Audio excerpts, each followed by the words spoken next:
Hello, friends. If you enjoy the content, I'd truly appreciate it if you hit that subscribe button. It helps a lot. Also, don't forget to leave a like and share your thoughts in the comments. Your interaction not only supports the channel's growth, but also helps these stories reach more people.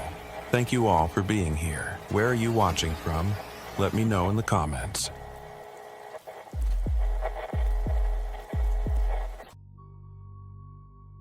I remember exactly where I was standing when everything started, right at the corner of Maple Street, where the sidewalk ends and the cracked asphalt begins. It was October, one of those gray fall days where the clouds hang low and everything feels damp even though it isn't raining. The witch's house sat about 50 yards away. That's what everyone called it anyway. Just a burnt-out shell now, all black timber and collapsed walls. The roof had caved in years ago, and what was left looked like a mouth full of broken teeth against the gray sky. I wasn't supposed to be there. Dad had made that perfectly clear. Wesley Kennedy, he'd said, using both my names the way he did when he was serious. You stay away from that place. It's dangerous, and it's private property. But I couldn't help it. Something about that house pulled at me. I'd walk home from school and find myself taking the long way around just so I could look at it. I was 7. Old enough to know better, but young enough to still believe in things I couldn't explain. I kicked at a rock in the road, watching it skitter across the pavement.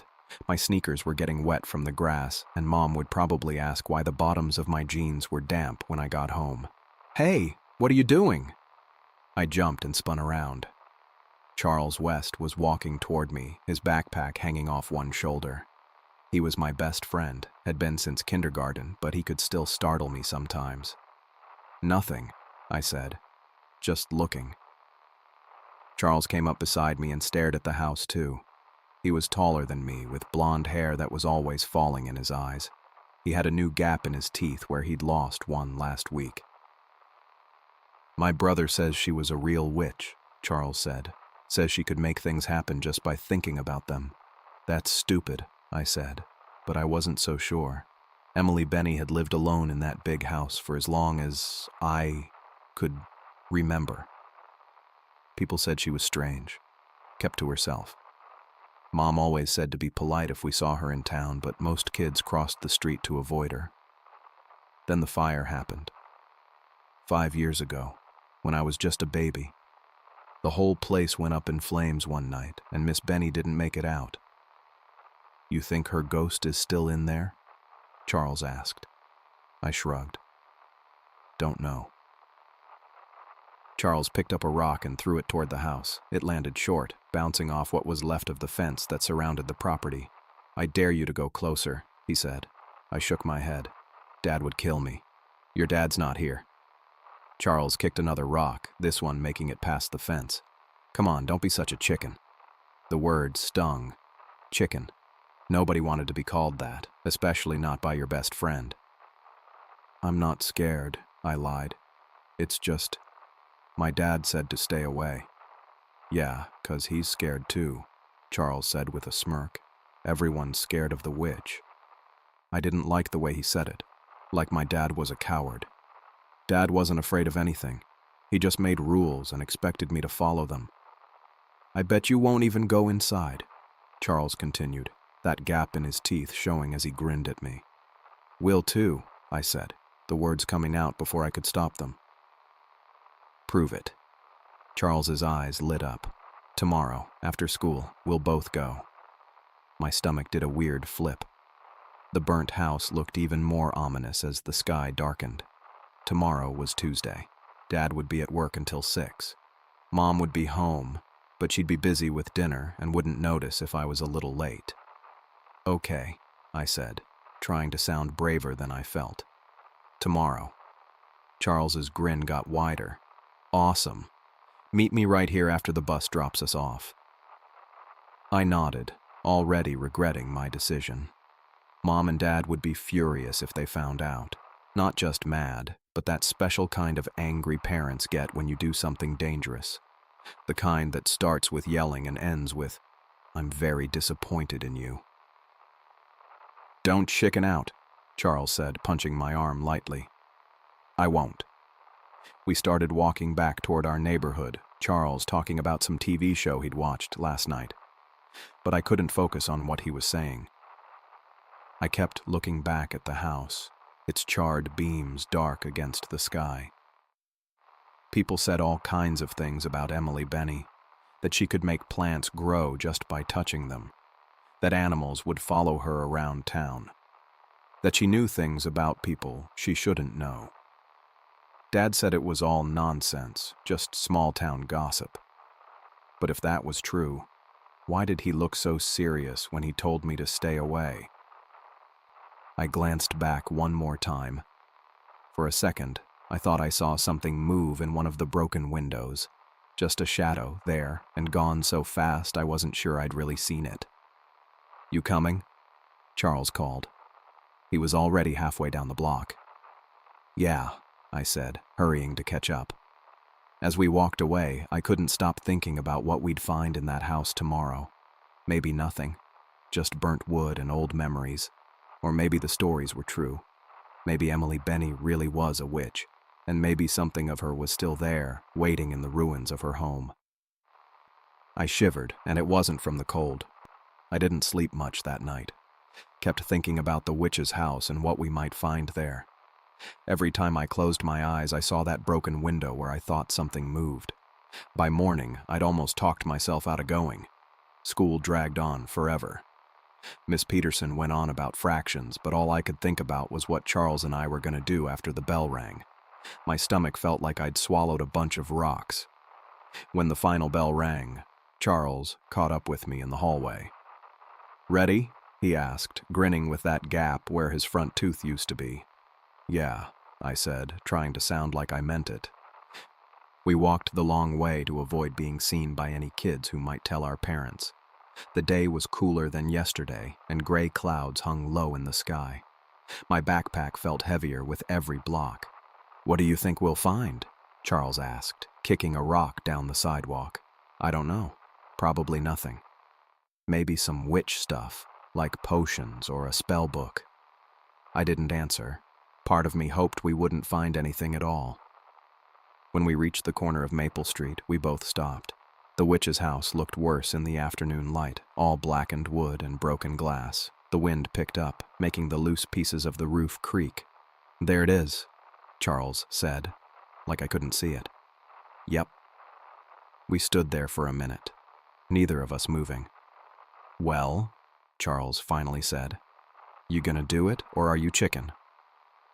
I swallowed hard. "I'm not chicken." I took the first step toward the house, and Charles followed. My heart was beating so hard I could feel it in my throat.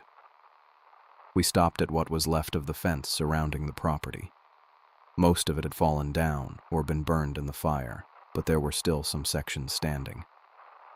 We found a gap between two posts and squeezed through. The front yard was nothing but dirt and weeds. No grass grew here, hadn't for years. As we got closer to the house, I could smell the charred wood, like someone had put out a campfire, but the smell stuck around. The front door was still there, hanging crooked on rusty hinges. It was black from the fire, with peeling paint that might have been green once. I reached out and pushed it with my fingertips. The door let out a screech that made my teeth hurt. It swung inward, opening into darkness. "Go on," Charles whispered, suddenly not so brave. I took a deep breath and stepped inside. The floor felt solid enough under my feet, but it creaked with every step. Charles came in behind me, and I could hear his breathing. The inside of the house was a mess. Ceiling beams had fallen down during the fire, and there was burnt furniture everywhere. The walls were black with soot, and in some places, I could see right through to the outside where the fire had eaten holes. "Whoa," Charles said, his voice echoing a little. "Look at all this junk." We picked our way carefully across the floor. Light came in through the holes in the roof and the broken windows, making weird patterns on the floor. Our shadows looked stretched and wrong. "Do you think she really was a witch?" I asked, my voice coming out smaller than I wanted. "My brother says she was," Charles said. "Said she could make animals do what she wanted just by looking at them." I stepped over what might have been a chair once. "My dad says that's just people talking." "Your dad doesn't know everything." I didn't like that, but I kept quiet. We moved deeper into the house, past what must have been the living room. The smell was stronger here, burnt wood and something else I couldn't name. That's when I heard it, a scratching sound coming from somewhere below us. "You hear that?" I whispered. Charles froze. "What?" "That scratching sound. Listen." We both stood still. There it was again. Scratch, scratch, scratch, like fingernails on wood. "It's probably just rats," I said, not believing it myself. "Yeah, rats," Charles agreed too quickly. "Come on, let's check out the kitchen." We kept going, moving toward the back of the house where the kitchen must have been. The floorboards groaned under our weight, and I stepped extra carefully. "I bet the witch's stuff is in the basement," Charles said, sounding excited again. "That's where witches keep all their secrets." "How do you know?" "Everyone knows that." We reached what was left of the kitchen. The cabinets were mostly gone, just black outlines on the wall where they used to be. There was a sink, rusted and filled with debris, and the remains of some appliance that might have been a stove. Charles moved ahead of me, stepping onto a section of floor near the center of the kitchen. "I think there's a door over there," he said, pointing. "Might lead to the basement." He took another step forward. I heard it before I saw it, a cracking sound, like ice breaking on a pond. Charles's eyes went wide. "Wes," he started to say. Then the floor gave way beneath him. It happened so fast. 1 second Charles was there, and the next he wasn't. The wood splintered and broke, and Charles disappeared through the floor with a crash and a scream that made my blood turn cold.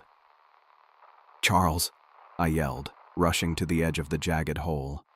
I dropped to my knees and peered down into the darkness.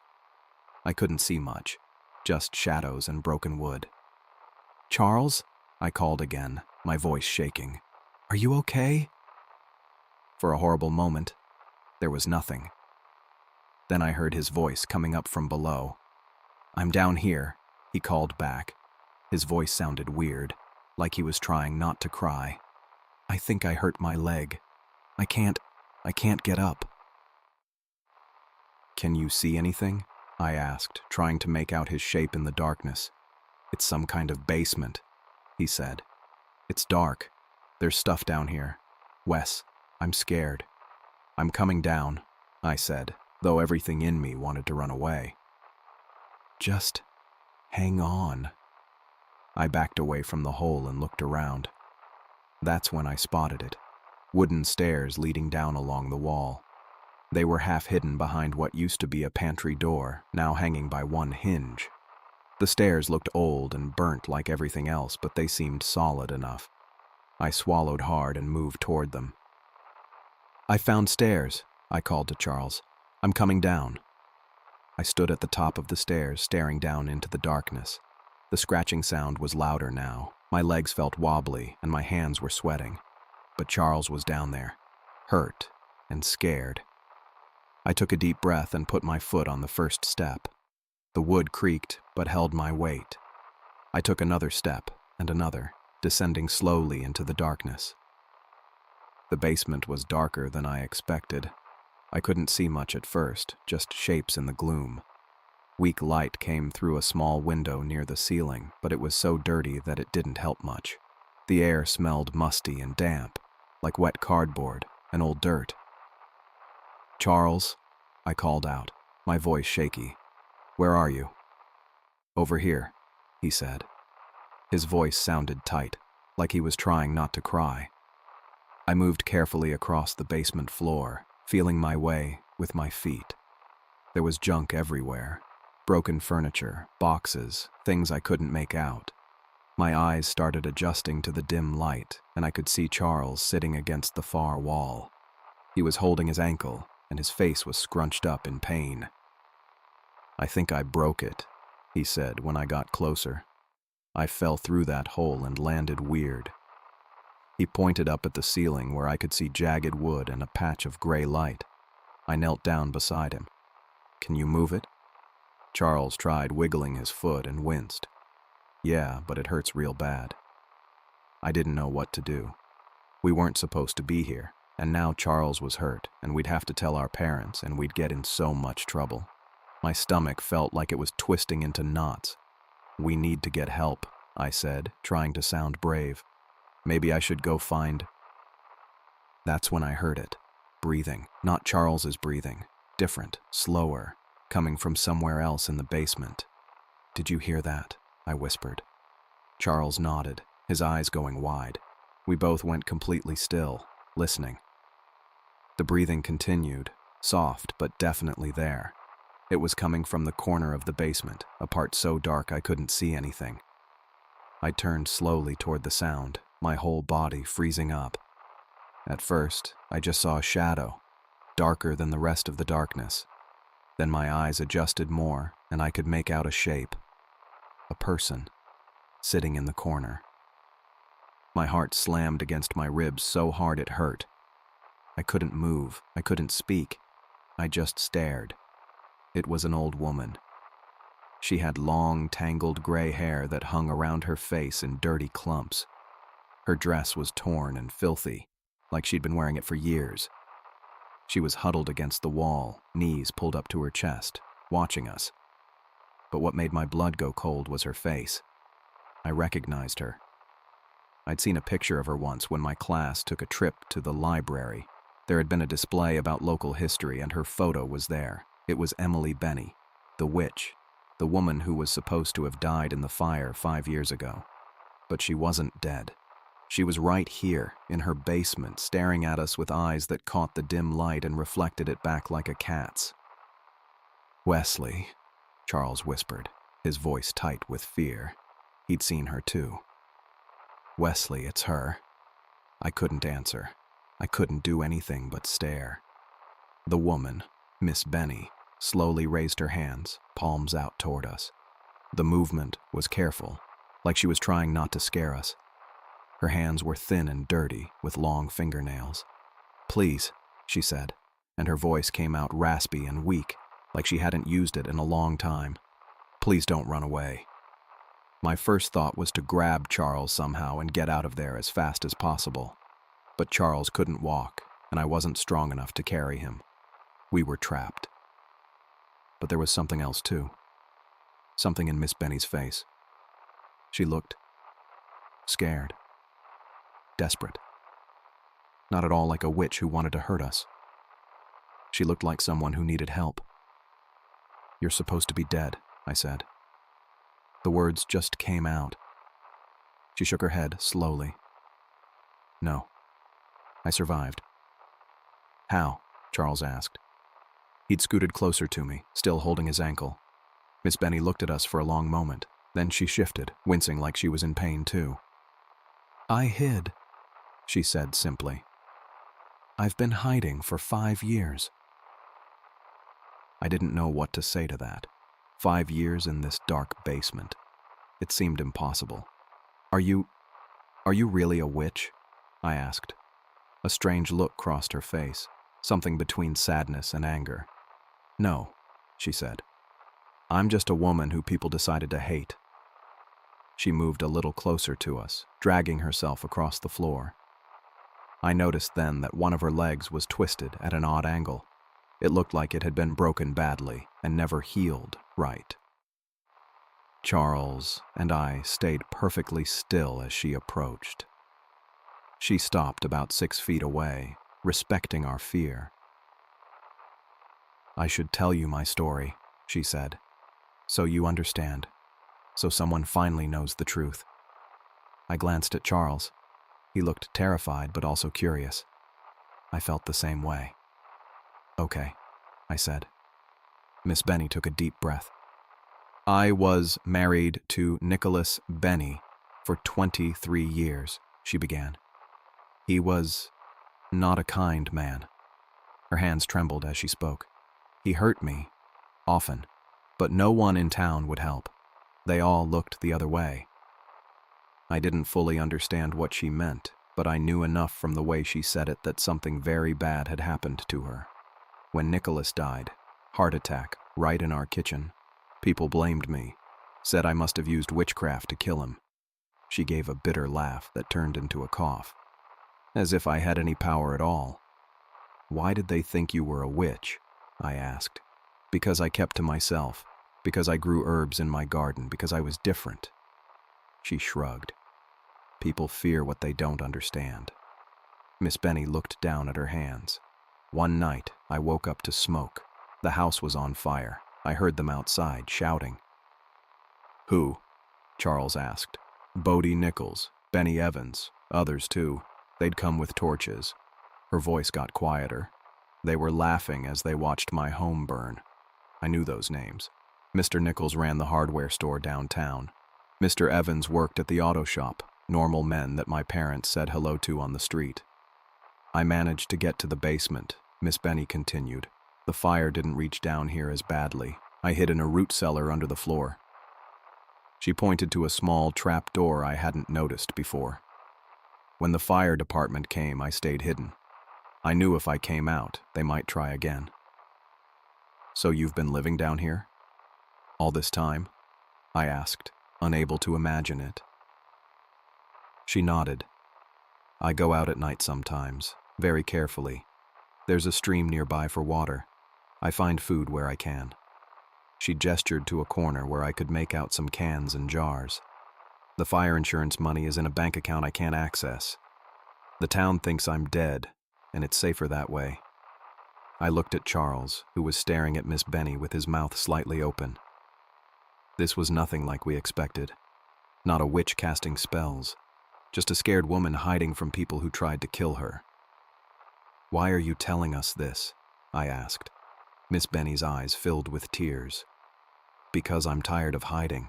Because you're children, and maybe you'll believe the truth when adults wouldn't. Because I need help, and I have nowhere else to turn. Her words hung in the air between us. I didn't know what to say. I was only 7 years old. What could I possibly do to help her? But looking at her, huddled there in her torn dress with her broken leg and dirty face, I knew one thing for certain. She wasn't a witch. She was just a person who'd been hurt really badly. Emily folded her hands in her lap, her fingers dirty and cracked. The light from the small basement window caught her face, showing all the lines and hollows that 5 years of hiding had carved into her skin. After the fire started, she said, I ran down here. I've always had this little door. She pointed to a section of wall that looked just like the rest, except for a thin crack outlining a rectangle. Nicholas didn't know about it. I made sure of that. Her voice was scratchy, like she didn't use it much anymore. I guess she didn't. I hid in there while they watched it burn. I could hear them outside. Some were yelling. Some were just watching. She looked down at her hands. I thought I could wait until they left and then slip away, but part of the ceiling fell. Blocked the stairs. Charles was still sitting against the wall, holding his ankle and watching Emily with wide eyes. I couldn't tell if he was more scared of her or the fact that we were trapped down here. I tried to move the beams, Emily continued, but they were too heavy and hot. I burned my hands. She held them up, and I could see old scars across her palms, shiny and pink against the dirt. By morning, the house had cooled enough that I could try to get out, but everything had collapsed. The stairs were gone. The basement door was blocked. So you've been down here for 5 years? I asked. My voice came out in a whisper. She nodded. 5 years, 2 months, and 16 days. She'd been counting. How did you... I didn't know how to ask how she stayed alive. Emily stood up slowly, her joints creaking like the old stairs. Come, I'll show you. She shuffled across the basement, moving carefully around piles of junk. I helped Charles up, letting him lean on me as we followed her. His ankle was definitely hurt bad. He could barely put any weight on it without wincing. Here, Emily said, stopping in a corner. This is where I sleep. She'd made a sort of nest with old newspapers and what looked like curtains she must have pulled from somewhere in the house before it burned. Next to it was a collection of strange objects, pieces of metal, broken glass shaped into points, bent nails. I made tools, she explained, picking up a piece of metal tied to a stick with what looked like electrical wire. For catching the rats. My stomach turned. You ate rats? She nodded like it was the most normal thing, and sometimes birds that fly in through the holes upstairs, and insects. She pointed to a rusty bucket in another corner. The rain comes through the ceiling sometimes. That's how I get water. Charles made a gagging sound behind me. Emily moved to another part of the basement and showed us a small crack in the foundation. In summer, I can sometimes push my hand through here and grab weeds that grow outside. Dandelions are good to eat.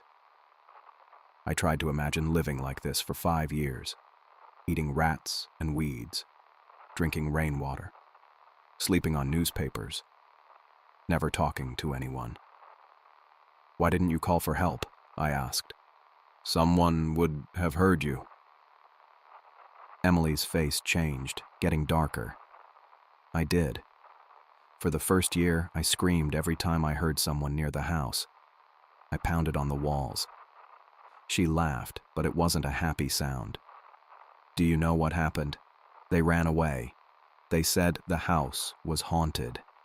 She looked at me directly. Your friend's brother threw rocks at the house when I called for help. Charles shifted uncomfortably behind me. After a while, I stopped trying, Emily said. People believe what they want to believe. But what about your family? I asked. Didn't anyone look for you? She shook her head. I have no family left. My parents died years ago. Nicholas was all I had, and she trailed off. The neighbors never liked me. They thought I was strange because I kept to myself. Then after Nicholas died, and they blamed me.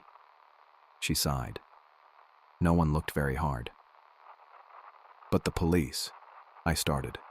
They found some bones in the rubble, she said quietly. From the cellar meat storage. Nicholas kept a butchered deer down here the winter before he died. They must have thought. She didn't finish the sentence. Charles tugged on my sleeve. Wesley, he whispered, his voice urgent. We need to get out of here. I looked at him. She might be lying, he whispered. What if she's crazy? What if she hurts us? I glanced back at Emily. She was standing there, thin as a shadow, her clothes hanging off her like rags on a scarecrow. Her eyes were sunken but clear, sad, scared even. She didn't look dangerous. She looked like someone who needed help. Please, Emily said, her voice breaking. I don't want to die down here. I have money. Insurance money from the house. It's still in the bank. I just need someone to help me. Charles tugged harder on my sleeve. Come on, Wesley. We need to go. This is too weird. I looked between them. Charles, my best friend since kindergarten, scared and hurt, and Emily, a woman everyone thought was dead, who'd been living on rats and rainwater for 5 years. We should help her, I said to Charles. Are you crazy? He hissed. She's the witch. She's not a witch, I said firmly. She's just a person who got hurt. I helped Charles stand up again, letting him put his arm around my shoulders so he could hop on his good foot. His face was pale, and I could tell his ankle really hurt. We need to get you home, I said to him. Your mom can take you to the doctor. Emily moved quickly then, crossing the basement in a few steps. Her hand shot out and grabbed my sleeve, her fingers thin and dirty against my jacket. Please, she said, her voice desperate. Please tell someone I'm alive. I can't stay down here another winter. I'm not strong enough anymore. I looked into her eyes. They were gray-blue, like the sky before a storm, and filled with something I recognized, the same fear I'd seen in our dog's eyes when he got hit by a car last year. The fear of dying alone. Charles was still pulling on my other arm, whispering that we needed to leave. I made my decision, right then. I promise, I said to Emily. I'll get help. I'll tell my dad as soon as I get Charles home. No, Charles protested. Wesley, you can't. But I'd already made up my mind. I looked at Emily and nodded once, to show her I meant it. I half-carried Charles through the basement. His arm was heavy around my shoulder, and he kept wincing every time his bad foot touched the ground. Easy, I said. We're almost to the stairs. Emily stood watching us, wringing her hands. Be careful, she said. Her voice still sounded weird and scratchy, like she wasn't used to talking. Getting up the stairs was harder than I thought it would be. Charles was bigger than me, and every time he put weight on his hurt ankle, he'd suck in his breath and lean harder on me. The stairs creaked under us, and I kept thinking they might break and send us both tumbling back down. You're doing good, I told him, even though my shoulder was starting to hurt from holding him up. When we finally made it to the kitchen, Charles stopped and leaned against what was left of a counter. I need to rest a second, he said, his face all sweaty. I nodded, looking around at the burned-out kitchen. It looked different now that I knew Emily had been living downstairs all this time. Not just creepy, but sad too. Come on, I said after a minute. We gotta get you home. We made our way through the rest of the house, stepping over broken boards and avoiding the hole Charles had fallen through. Outside, the gray sky looked super bright after being in the dark house. I blinked a few times, trying to get my eyes to adjust. We need to get you to a doctor, I said, looking at Charles's ankle. It was already swelling up inside his sneaker. Charles grabbed my arm, his fingers digging in. Wesley, wait. You can't tell anyone about her. What? Why not? We were trespassing. We're gonna get in huge trouble. His eyes were wide, and his voice got higher. My dad will kill me if he finds out. And who knows what they'll do to that lady. I shook my head. But she needs help. You heard her. She can't make it through another winter. It's not our problem, Charles said. She's been fined for 5 years. She's probably crazy anyway. Did you see all that junk she collected? And she eats rats. Because she has to, I said, getting mad now. She's been trapped down there. Charles shook his head hard. Promise me you won't tell. We'll both be grounded forever. I didn't answer. Instead, I helped him hop toward the street. We can say I fell at the playground, Charles said quickly. No one has to know we were here. We made it to the sidewalk, and I looked at him. I have to tell someone, I said. She'll die if I don't. Wesley, please. I'm sorry, I said. I let go of him carefully, making sure he was balanced against a fence post. Can you make it home from here? Or to my house? Charles's face got all red. You're just going to leave me. I'm going to get help, for both of you. I turned and ran as fast as I could toward my house. I heard Charles yelling after me, but I didn't stop. My backpack bounced against my back as I ran, and my lungs started burning, but I kept going. I burst through our front door, breathing hard. Dad was sitting in his armchair in the living room, reading the newspaper. He lowered it when I came in. Wesley, what's wrong? Where have you been? He checked his watch, frowning. I tried to catch my breath. Dad, I have to tell you something. He folded his newspaper, his eyebrows drawing together. You're supposed to come straight home after school. Your mother's been worried. I know. I'm sorry, but... I took a deep breath. I went to the witch's house. Dad's face flushed red. You did what? After I specifically told you. Emily Benny is alive, I blurted out. She's in the basement. Dad's mouth froze open, his anger changing to confusion. What are you talking about? The lady everyone thought was a witch. She didn't die in the fire. She's been living in the basement for 5 years. Charles hurt his ankle and fell through the floor, and that's how we found her. The words tumbled out fast. Dad stood up slowly, staring at me. Wesley, is this some kind of story? Because if you're making this up, I'm not, I swear. She's down there right now. She's really skinny and dirty, and she's been eating rats to survive, and she needs help. Dad studied my face for a long moment. Whatever he saw there made him reach for the phone. "Who are you calling?" I asked. "The police," he said, dialing. "If what you're saying is true." I nodded frantically. "It is, I promise." Dad spoke into the phone, his voice serious. "Hello, this is Jacob Kennedy at 42 Oak Street. I need to report." He paused, looking at me. "Well, my son says he's found a woman living in the basement of the old Benny place on Maple." "Yes, the burned house." Another pause. "No, this isn't a prank. Could you please send someone right away? Thank you." He hung up and looked at me. "They're sending officers over. Now, tell me exactly what happened, from the beginning." I told him everything, how Charles dared me to go in the house, how he fell through the floor, how I found the stairs and discovered Emily. Dad's face got more serious with every word. "And she's been down there since the fire, 5 years ago?" I nodded. "That's what she said. She has a little nest where she sleeps and she collects rainwater." Dad ran his hand through his hair. "My God," he muttered. The doorbell rang, making us both jump. Dad went to answer it, and I followed. 2 police officers stood on our porch.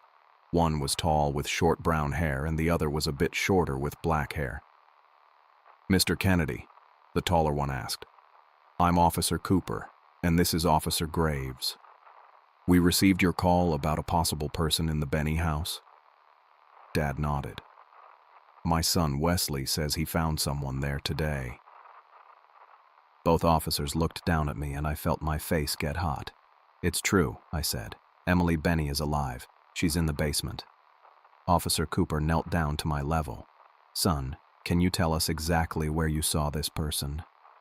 I nodded. "I can take you there."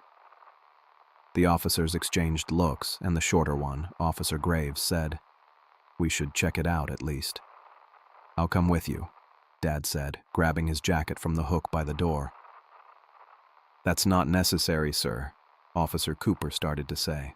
"My son is going, so I'm going," Dad said in his no-arguments voice. Officer Cooper nodded. "All right then." We all piled into the police car. I sat in the back with Dad, feeling important, but also nervous.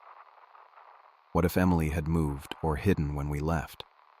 What if they thought I was making it all up? The drive to the witch's house only took a few minutes. As we pulled up, I noticed Charles was gone from where I'd left him. He must have made it home. "It's this way," I said, leading them toward the house. "Be careful where you step. The floor's not safe." Dad put his hand on my shoulder, holding me back a little. "Let the officers go first, Wesley." Officer Cooper and Officer Graves went ahead of us, moving carefully through the burned house. They both had their hands near their guns, which made my stomach feel weird. "The basement door is in the kitchen," I said, pointing. "And there's a big hole in the floor, where Charles fell through."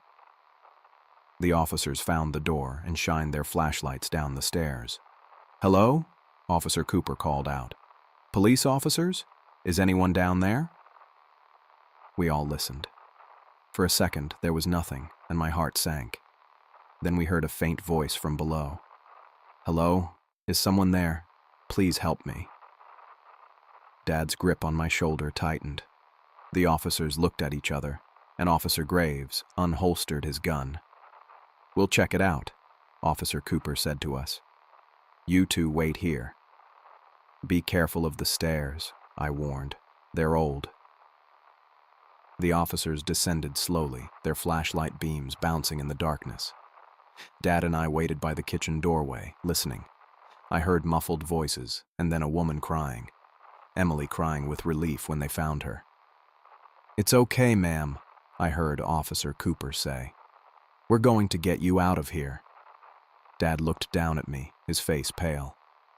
"You were telling the truth," he said quietly. I nodded. "I told you." Within minutes, we heard sirens outside. More police cars pulled up, their lights flashing through the broken windows. An ambulance followed, its siren cutting off as it parked. Dad and I moved back outside. Neighbors were starting to gather on the street, pointing at the house and whispering to each other. I recognized Mrs. Wilson from 2 doors down and Mr. Parker, who owned the hardware store. "What's happening?" someone asked. "They found someone inside," someone else answered. We waited on the front lawn. After what seemed like forever, the basement door opened wider and the officers emerged with 2 paramedics. Between them was a stretcher, and on it lay Emily, covered with a blanket.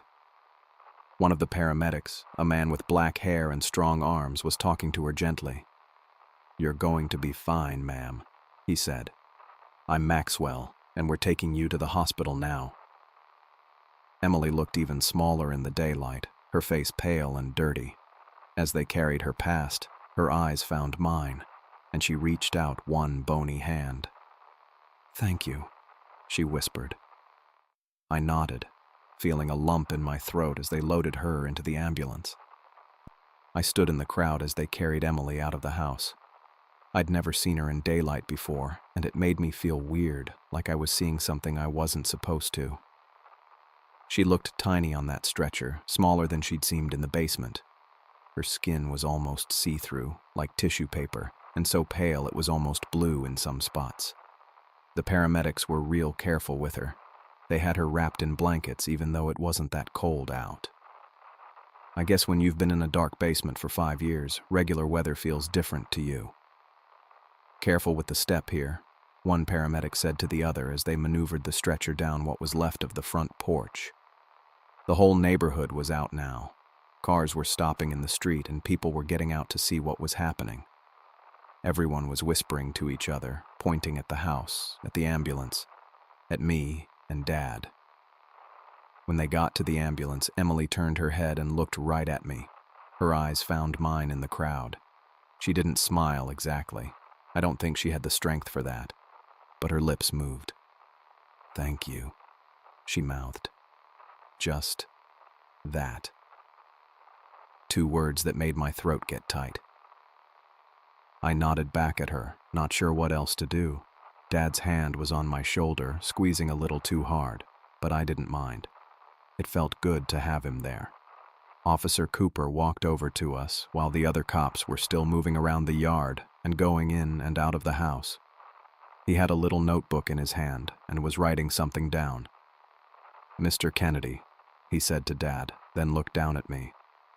"Wesley, I need to get some more details about how you found Mrs. James." "Mrs. James?" I asked. "Emily," Officer Cooper explained.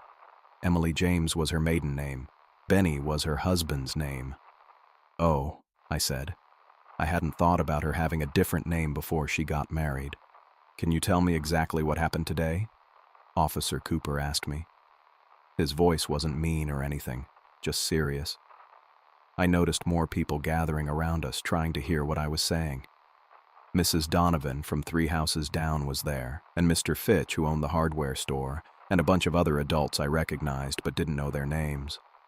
"Well," I started, feeling nervous with everyone watching. "My friend Charles dared me to go in the house. We weren't supposed to. I know that now." I glanced up at Dad, who nodded for me to continue. "Charles fell through the floor into the basement and hurt his ankle. When I went down to help him, that's when we found Mrs. James." "And she's been living down there since the fire?" Officer Cooper asked, writing in his notebook. "That's what she told us. She said she hid in a little space behind a door when the fire started. She's been there ever since." People in the crowd were muttering to each other. I heard someone whisper, 5 years in that basement. Not possible.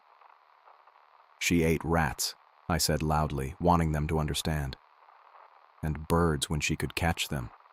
She collected rainwater in a bucket." A woman behind me made a gagging sound. "And no one knew she was down there all this time?" Officer Cooper asked, looking up from his notes.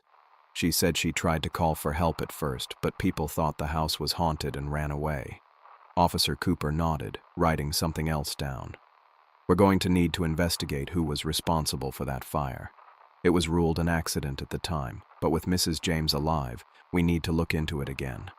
That's when I heard someone in the crowd say, Bodie Nichols and Benny Evans. It was just a whisper, but in the quiet that followed, everyone heard it. Officer Cooper's head snapped up. Who said that? Nobody answered. People were looking at their feet or suddenly very interested in the sky.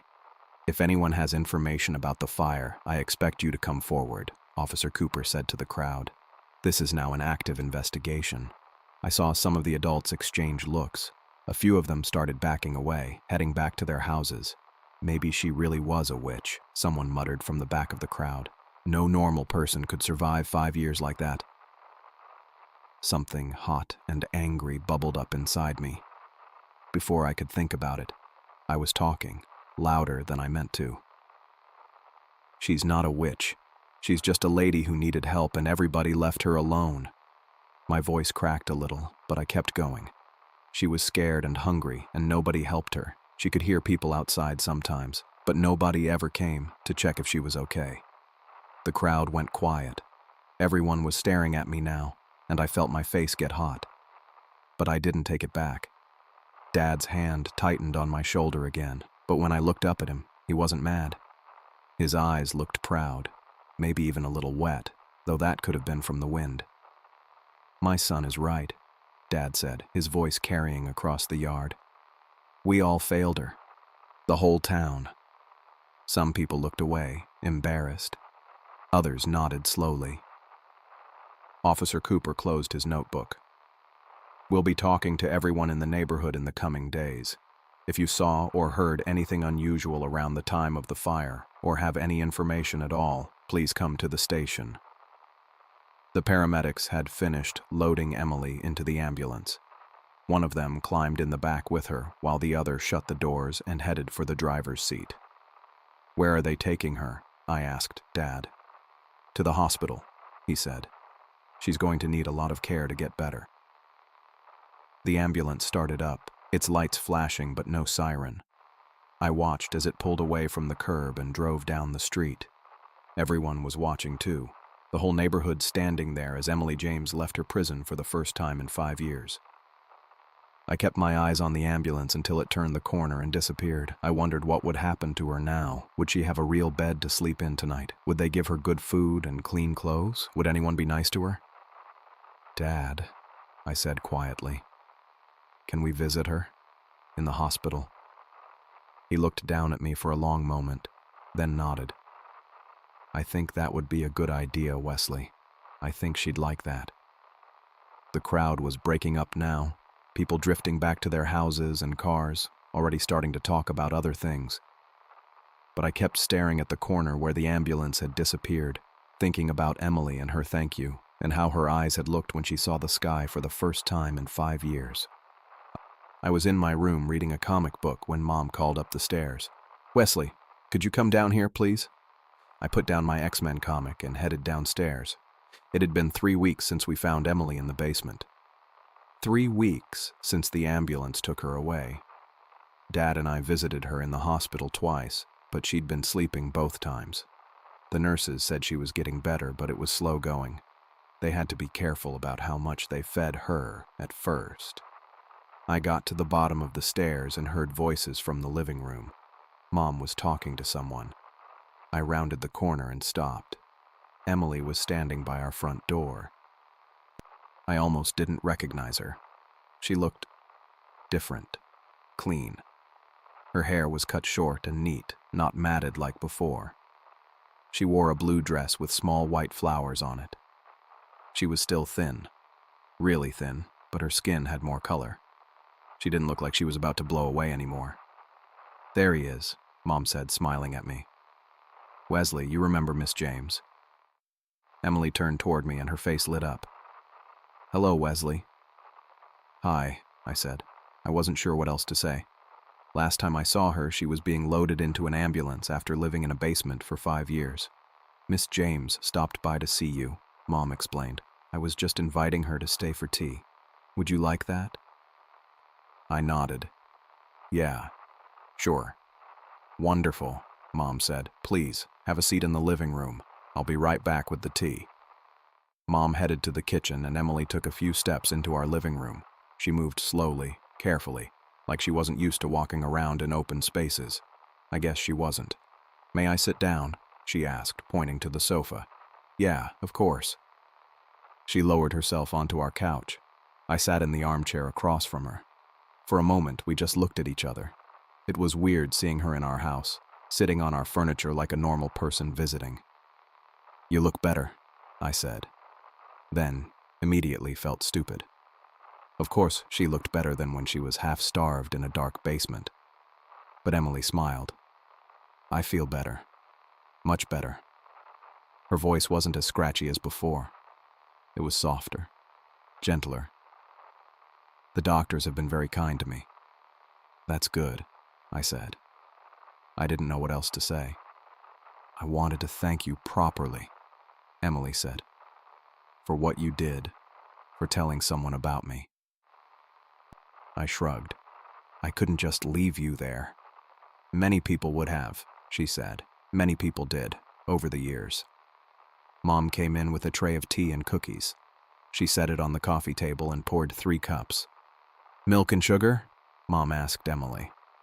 Just a little milk, please, Emily replied. I'm still getting used to sweet things again. Mom handed her the tea, then gave me a cup too, even though I didn't really like tea. I knew it was just to be polite, so I took it. Wesley has been wondering how you've been doing, Mom said, sitting in the other armchair. We tried to visit you in the hospital, but you were resting. Yes, they told me, Emily said. I slept quite a lot the first week. My body needed it. She took a small sip of tea and closed her eyes for a second, like it was the best thing she'd ever tasted. I watched her hands as she held the cup. They weren't dirty anymore, and the cuts had healed. Her fingernails were clean and trimmed. She still looked fragile, but not broken. The nurses told me what happened after I was taken to the hospital, Emily said, that the police started investigating the fire again. Mom nodded. Yes. There have been a lot of questions around town these past weeks.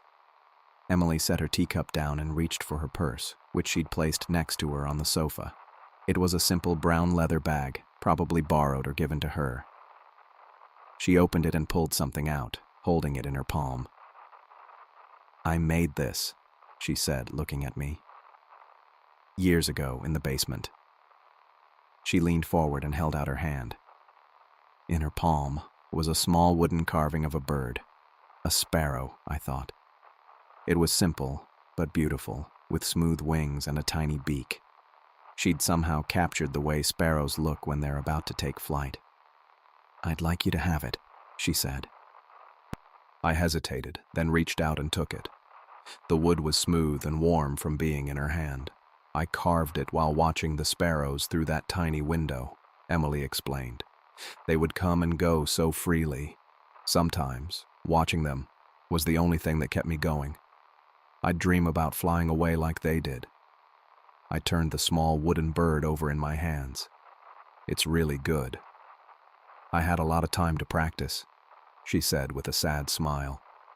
Mom watched us quietly, her eyes a little watery. Everyone abandoned me, Emily continued. The whole town. They believed I was dead or they wanted to believe it. But you, her voice caught for a moment. You had the courage to help me when no one else would. You saved my life. Wesley. I felt my cheeks get hot. Charles was there too. Yes, but you're the one who told your father.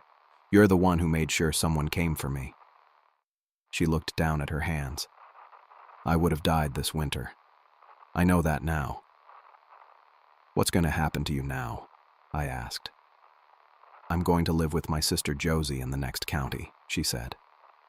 We weren't close before, but she's been very kind since she found out I was alive. She has a spare room in her house, and I'll stay there while I figure out how to live in the world again.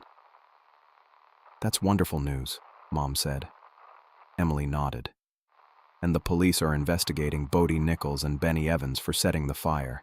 People have been talking, Someone came forward with information. I remembered the whispers in the crowd that day, the names. Will they go to jail? I asked. I don't know yet, Emily said. But the truth is coming out. Finally. She picked up her tea again and took another sip. That's partly why I wanted to see you, to tell you that things are getting better, that what you did mattered.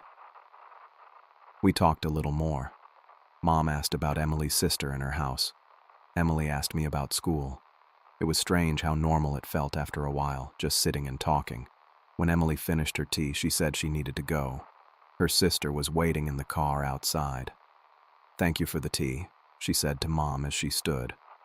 You're welcome here anytime, Mom replied, and I could tell she meant it. At the door, Emily turned to me one last time.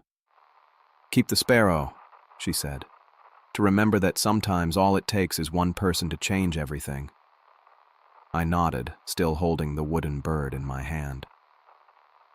After she left, I went back to my room and placed the sparrow on my bedside table. I looked at it for a long time, thinking about Emily in that dark basement, carving this little bird and watching real sparrows through her tiny window. 5 years of that. It made my chest hurt to think about it.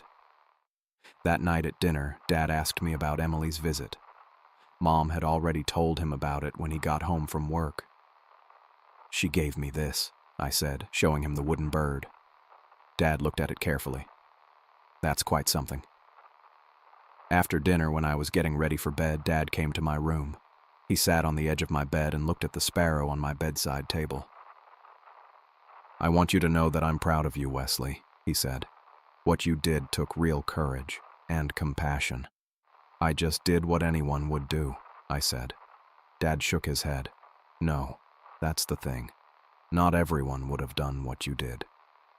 Most people would have kept quiet, either out of fear or because they didn't want to get involved.